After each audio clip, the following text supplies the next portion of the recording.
Dishman Carbogen एमसिस limited एक ऐसी company जिसको फार्मास्यूटिकल्स में, एपीआईज में, क्रैम्स में लगभग 4 डिकेड्स का एक्सपीरियंस है और कंपनी की 25 से ज़्यादा मैन्युफैक्चरिंग फैसिलिटीज़ हैं और मल्टीपल कंट्रीज में ये कंपनी ग्लोबली ऑपरेट करती है। और आज की तारीख में मार्केट कैपिटलाइजेशन कंपनी का सिर्फ 3,500 करोड़ है। और ये कंपनी जिस हिसाब से इसमें फंडामेंटल्स चेंज आ रहे हैं, ऐसा लगता है कि आने वाले टाइम में एक अपॉर्चुनिटी दे सकती है। तो दोस्तों, मैं हूं डॉक्टर अमित कंसल और आज हम बात करेंगे कि डिशमैन कार्बोजन के अंदर ऐसे क्या चेंजेस हैं जो इस कंपनी में एक ग्रोथ ला सकते हैं। पिछले करीब 6 सालों से कंपनी एक कंसोलिडेशन फेज में है और कंपनी का जो प्राइस है वो लगातार एक डाउन ट्रेंड में था। और पिछले 6 महीने में कंपनी में काफ़ी सारे ऐसे चेंजेस हुए हैं जहां पर जो है एक लगता है कि कंपनी एक कंसोलिडेशन फेज से बाहर आ सकती है और आगे आने वाले टाइम में कंपनी में काफ़ी ज़्यादा ग्रोथ आ सकती है। तो फ्रेंड्स, आइए देखते हैं एक बार जो है एक प्रेजेंटेशन से कि डिशमैन कार्बोजन के क्या क्या मैन्युफैक्चरिंग फैसिलिटीज़ हैं और किन किन वर्टिकल्स में ये कंपनी है। Now Dishman Carbogen Amcis, now this company was established in year 1983 and it is a contract research and manufacturing organization with the capabilities into process research and development of late stage clinical and commercial manufacturing and supply of API to innovator pharmaceutical companies. And the company का जैसे कि हमने discuss किया था कि company has global presence with the facilities in multiple countries. India के अलावा company की जो फैसिलिटीज है वो स्विट्जरलैंड, यूके, फ्रांस, नीदरलैंड्स और चाइना के अंदर भी है। अगर देखें तो कंपनी जो है एक हाई एंड जो मॉलिक्यूल्स होते हैं, हाई पोटेंट एपीआईज में स्पेशलाइजेशन है।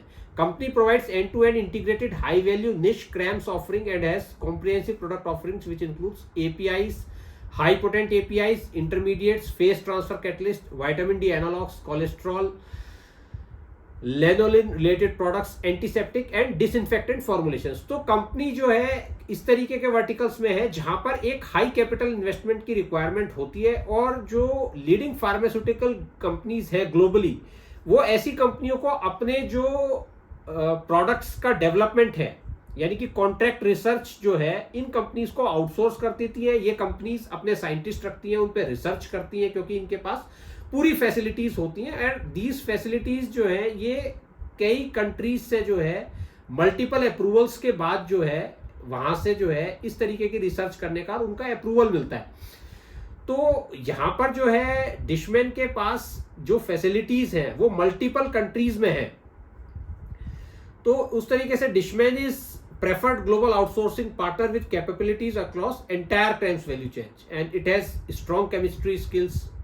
Company has done a upfront investment of around about 1,000 crores in large scale multi-purpose manufacturing capacities. और hippo facility is one of the largest in Asia. तो hippo facilities high potent API जो manufacturing है जिस is highly capital intensive और यहाँ पे काफ़ी ज़्यादा स्पेशलाइजेशन की रिक्वायर होता है। और कंपनी ने हिप्पो अपॉर्चुनिटी ऑन्कोलॉजी स्पेस में जो है काफ़ी स्पेशलाइजेशन किया है। बावला फैसिलिटी जो है कंपनी की, it is one of the largest facility in Asia.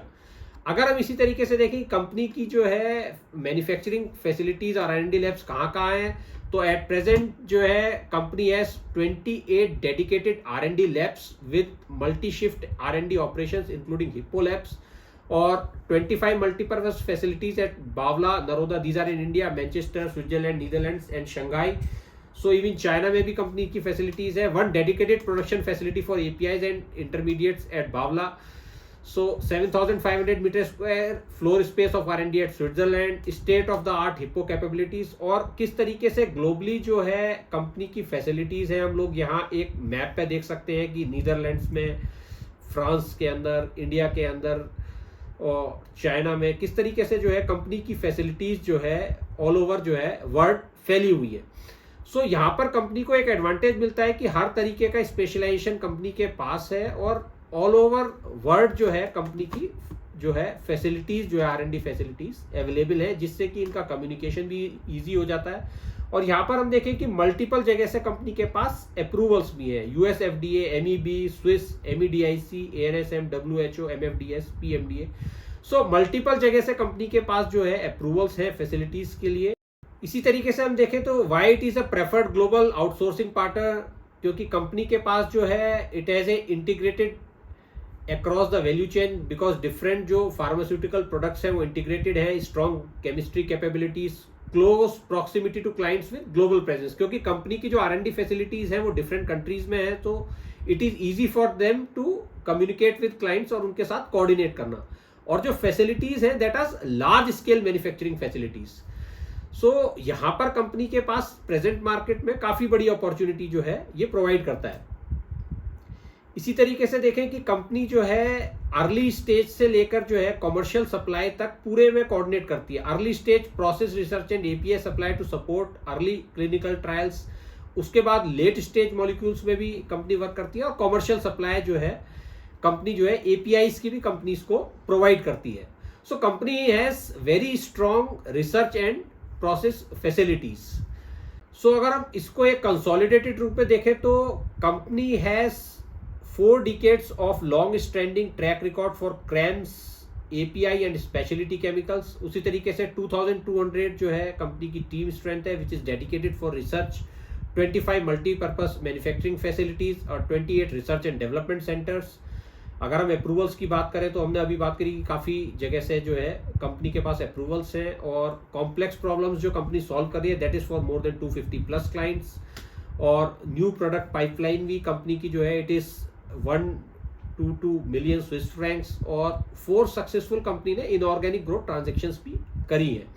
अगर हम देखें कि कंपनी जो है जो लास्ट स्टेज में है कंपनी के 16 लेट फेज 3 मॉलिक्यूल्स जो कि आने वाले टाइम में कमर्शियलाइज होने वाले हैं, जहां से कंपनी का रेवेन्यू एकदम काफी तेजी से बढ़ेगा, और 29 मॉलिक्यूल्स कंपनी के ऑलरेडी जो है कमर्शियलाइज्ड है। अगर देखें तो कंपनी जो है आज की तारीख में SAP इंप्लीमेंट कर रही है सारे ऑपरेशंस को कंसोलिडेट करने के लिए, और FY25 में डिजिटल ट्रांसफॉर्मेशन कंपनी का पूरी तरीके से हो जाएगा। और यहाँ पर जो है कंपनी की जो फ्रांस की फैसिलिटीज है, development revenues from the new plant in France है कमेंस्ड, तो ये रिसेंटली अभी कमेंस्ड हुए हैं, और आने वाले क्वार्टर्स में हमें इसका इम्पैक्ट जो है क्लियरली दिखाई देगा। तो first campaign in ADC expansion in Switzerland to commence from Q4 FY24। तो कंपनी में मल्टीपल ट्रिगर्स है, क्योंकि कंपनी के जो फ्रांस की फैसिलिटी है वो भी यहाँ पे चालू हो रही है, और जो स्विट्जरलैंड की फैसिलिटीज है वहां से भी कंपनी में Q4 FY24 के अंदर जो है रेवेन्यू आना शुरू हो जाएगा। फ्रेंड्स, एक बार डिटेल जो है डिशमैन कार्बोजन का हम लोग जो है screener.in पे देखते हैं कि कंपनी का पिछले सालों में कैसा परफॉर्मेंस रहा है। कंपनी ने पिछले कुछ सालों में जो है रेवेन्यू में भी बहुत ज्यादा ग्रोथ नहीं हुई है, और कंपनी कहीं ना कहीं एक कंसोलिडेशन फेज में थी, और कंपनी पीछे काफी बड़े ट्रांसफॉर्मेशन फेज में चली गई थी, जहां पर कंपनी जो है मार्च 2020 में जहां तक कंपनी प्रॉफिट बना रही थी 159 करोड़ का, उसके बाद मार्च 2021 में 165 करोड़ का लॉस था, और उसके बाद अगर हम देखें तो मार्च 2022 में जो है नॉमिनल प्रॉफिट था 18 करोड़ का, मार्च 2023 में -30 करोड़ का, और जो है ट्रेलिंग 12 मंथ्स के बेस में 154 करोड़ का जो है लॉस है कंपनी के अंदर। तो यहां पर देखें मार्च 2023 में और ट्रेलिंग 12 मंथ्स के बेस पे कंपनी जो है दोनों साल लॉस में है। हालांकि कंपनी जो है डेप्रिसिएशन है यहाँ पे देख रहे होंगे कंपनी का काफी हाई है, दैट इज 302 या 281 करोड़। यहाँ पर एक गुडविल है जो कि जो है कुछ मर्जर जो इन्होंने इनऑर्गेनिक ग्रोथ में किए थे उसकी वजह से आई है, जिसको ये राइट ऑफ कर रहे हैं। तो कंपनी जो है कहीं भी जो है कैश के लॉस में नहीं है, कंपनी एज ए जो है कंपनी जो है ऑपरेटिंग कैश फ्लो जनरेट कर रही है। तो अगर हम यहाँ पर देखें cash flow from operating activity, तो यहाँ पर हम देखें कि cash from operating activity company का जो है वो पॉजिटिव है। मार्च 2022 में भी जो है 355 करोड़ का जो है कंपनी ने कैश जनरेट किया है। मार्च 2023 में कैश फ्रॉम ऑपरेटिंग एक्टिविटी भी 220 करोड़ है। सो यहाँ पर कंपनी ओवरऑल जो लॉस में दिखाई दे रही है, basically this is because of the right offs also, और कंपनी के अंदर जो है एज सच कोई प्रॉब्लम नहीं है, क्योंकि कंपनी ने काफी हाई कैपिटल इन्वेस्टमेंट्स किए थे। अगर हम इन्वेस्टर्स पे भी नजर देखें तो यहाँ पर जो है प्रोमोटर्स का जो शेयर है वो इंटैक्ट है 59.32%, और FFIs 8.70%, डोमेस्टिक इंस्टीट्यूशनल इन्वेस्टर्स 2.37%, और पब्लिक में 29.61%। Mister Mukul Mahavir Agarwal he is the one of the leading investor. उनकी आज की तारीख में he has continuously increase the stake in this company. Now the present stake is 5.74% as of March 2024। तो ये बड़े इन्वेस्टर्स के टारगेट पे भी ये कंपनी है। और कंपनी का अगर हम मार्केट कैप देखें यहाँ पर जो है आज की तारीख में केवल 3,466 करोड़ है। तब कि हमने देखा कि कंपनी जो है ऑपरेटिंग कैश फ्लो जनरेट कर रही है और जिस तरीके से कंपनी के अंदर जो है ट्रिगर्स है तो वहां पर ऐसा लगता है कि कंपनी में एक मूवमेंट आ सकता है। एक बार इसको जो है हम लोग जो है प्राइस मूवमेंट को भी जो है चार्ट पर देखते हैं कि कंपनी ने किस तरीके का जो है मूवमेंट दिखाया है। तो यहां पर अगर हम देखें डिशमैन कार्बोजन एमिक्स का जो चार्ट है, this is a monthly chart. तो यहां पर जो है कंपनी जो है करीब सितंबर 18 में कंपनी का जो प्राइस था दैट वाज राउंड अबाउट 300 और वहां पर जो है लो वाज 240। तो कंपनी आज भी जो है करीब ये इसी प्राइस पे ट्रेड कर रही है, दैट इज राउंड अबाउट। लेकिन कंपनी में अगर हम मंथ ऑन मंथ देखें तो यहाँ पर जो है वॉल्यूम के साथ जो है पिछले काफी लंबे समय से जो है कैंडल्स जो है जो फेब में है that was closed eight A high of 268, that made a high of 268 and closed eight A high of 254.85, जो कि मंथली बेसिस पे that was a closing high of almost more than 5.5 years. तो करीब 5.5 साल 6 साल के कंसोलिडेशन फेज से company बाहर आ रही है। तो यहाँ पर आने वाले टाइम में जो है अगर देखें तो कंपनी में एक बड़ा मूवमेंट जो है अगर यहाँ से कंपनी जो है अपने हाईज को ब्रेकआउट करती है जो कि करीब 396 है तो कंपनी यहाँ पर जो है बड़ा ब्रेकआउट दे सकती है। तो फ्रेंड्स अभी हमने देखा कि डिशमैन कार्बोजन एमिक्स में जो है एक कंसोलिडेशन चल रहा है लगातार और पिछले करीब 6 सालों से ये कंसोलिडेशन जारी है और कंपनी ने रिसेंटली पिछले 3 महीनों में जो है वॉल्यूम के साथ जो है पुराने कंसोलिडेशन में एक लोअर से कंपनी जो है ऊपर की तरफ जा रही है। कंपनी में जो है ट्रिगर्स भी है। कंपनी की जो बावला फैसिलिटी है वो हिप्पो फैसिलिटी है and that is one of the largest facility in Asia. तो वहां पर जो है EDQM जो एक यूरोपियन डेवलपमेंट अथॉरिटी का जो है अप्रूवल होता है, यूरोप से मिलता है, तो वहां पर उसकी वजह से कंपनी में जो है बावला फैसिलिटी से रेवेन्यू नहीं आ रहा था। अभी वहां पर जो है EDQM इंस्पेक्शन जो है सक्सेसफुली कंप्लीट हो गया है और दूसरा जो है एक जैपनीज PMDA अप्रूवल भी कंपनी के पास आ गया है उस फैसिलिटी के लिए और कुछ लार्ज क्लाइंट वहां पर जो है अपने प्रोसेस शुरू कर रहे हैं। इसी तरीके से कंपनी की जो फ्रांस की फैसिलिटीज है FY25 में वहां से भी रेवेन्यू आना शुरू हो जाएगा और स्विट्जरलैंड में जो है वहां से भी Q4 FY24 से रेवेन्यू आना शुरू हो जाएगा। तो यहां पर कंपनी के पास मल्टीपल ट्रिगर्स है। सो कंपनी ने जो है अभी अपने कॉल के अंदर जो है काफी एग्रेसिव गाइडेंस दिए हैं। कंपनी का मानना है कि जो है जिस तरीके से जो है चेंजेस आ रहे हैं, बावला फैसिलिटी भी अपने फुल फ्लो में आ जाएगी, फ्रांस से भी आना है रेवेन्यू, स्विट्जरलैंड से भी आना है, तो company sees a revenue growth of more than 15% in next 3 to 5 years CAGR। So 15% के हिसाब से यहाँ से कंपनी इज एक्सपेक्टिंग कि रेवेन्यू में ग्रोथ आनी चाहिए ईयर ऑन ईयर।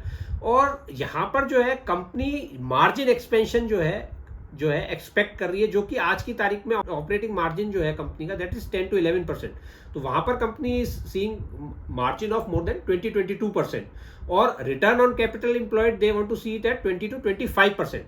तो यहां पर अगर इस तरीके के चेंजेस आते हैं तो कंपनी में आने वाले टाइम में जिस तरीके से रेवेन्यू की विजिबिलिटी है और प्रॉफिट में जिस तरीके का मैनेजमेंट गाइडेंस है, तो आगे आने वाले टाइम में, आगे आने वाले कुछ वर्षों में जो ये कंसोलिडेशन फेज था जहां पर ये कंपनी अपने आप को तैयार कर रही थी, तो वहां पर हमें एक स्ट्रॉन्ग रेवेन्यू और प्रॉफिट की विजिबिलिटी आगे आने वाले कुछ 4 से 5 सालों में दिखाई दे सकती है। तो जैसे ही कंपनी जो है अपने पुराने जो है राइट ऑफ्स को खत्म करती है और रेवेन्यू एग्रेसिवली बढ़ाती है, तो यहां पर कंपनी में जो है एक काफी तेजी से जो है ग्रोथ आने की संभावना बनती है अगर मैनेजमेंट वॉक्स द टॉक, जिस तरीके से मैनेजमेंट बातचीत कर रहा है। क्योंकि पिछले 5-6 सालों में मैनेजमेंट ने जब भी कहा है तो परफॉर्मेंस उसके मुकाबले नहीं रहा है। तो हमें इस कंपनी में ये देखने की जरूरत जरूर है कि हमें जो मैनेजमेंट कह रहा है क्या उन चीजों के ऊपर जो है खरा उतरता है या नहीं। इस बार मैनेजमेंट का जो कॉल थी उसमें मैनेजमेंट काफी एग्रेसिव दिखाई दिया और उन्होंने जो है फोरकास्ट जो है जो नियर टर्म का दिया है और जिस तरीके से कंपनी में चेंजेस आ रहे हैं वहां पे विजिबिलिटी दिखाई देती है। तो फ्रेंड्स ये एक जो है वीडियो था एजुकेशन पर्पस के लिए। बाकी अगर आपको इन्वेस्टमेंट कोई करना है तो आप अपने इन्वेस्टमेंट एडवाइजर की सलाह से करें। तो मैं आशा करता हूं कि आपको समझ में आया होगा कि डिशमैन कार्बोजन एमिक्स में कि पिछले 5-6 सालों में क्या चेंजेस हैं, आगे आने वाले टाइम में क्या चेंजेस आ सकते हैं, और जिस तरीके के चेंजेस यहाँ पर दिखाई दे रहे हैं तो एक रेवेन्यू और प्रॉफिट की विजिबिलिटी दिखाई देती है। अगर वो उस तरीके से जैसा कंपनी का मैनेजमेंट ने गाइडेंस दिया है, अगर वो उस तरीके से परफॉर्म करते हैं तो आने वाले टाइम में हम यहाँ पर एक अच्छा मूवमेंट प्राइस में देख सकते हैं। तो फ्रेंड्स, अगर आपको ये वीडियो पसंद आया हो तो लाइक कीजिएगा और चैनल को सब्सक्राइब कीजिएगा, जिससे कि इस तरीके के और एजुकेशनल और इंफॉर्मेटिव वीडियोस हम आपके लिए लाते रहें।